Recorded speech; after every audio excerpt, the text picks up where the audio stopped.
Министрлер кабинетинин төрагасынын орун басары Эдил Байсалов Бириккен Улуттар уюмунун Европа экономикалык комиссиясынын аткаруучу катчысынын орун басары Дмитрий Мариясин менен жолугушту.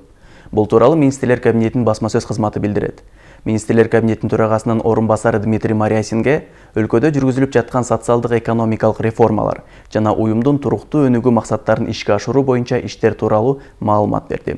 Эдил Байсалов Министрлер кабинетинин Бириккен Улуттар уюмунун Европа экономикалык комиссиясы менен соода экономикалык өнүктүрүү, айлана чөйрөнү коргоо, туруктуу энергетика жана башка темадагы багыттар боюнча кызматташууну активдештирүүгө даярдыгын ырастады. Өз кезегинде Дмитрий Мариясин туруктуу өнүгүү максаттарына жетишүү багытталган Министрлер кабинетинин соода экономикалык реформаларын колдоого алып, зарыл болгон техникалык жардамдарды көрсөтүүгө даяр экендигине ишендирди. Жолугушууда тараптар ошондой эле Эдил Байсаловдун Женева шаарында өтүүчү Бириккен Улуттар уюмунун туруктуу өнүгүү боюнча регионалдык форумунан төрага катары катышуусуна даярдыгы тууралуу талкуулашты.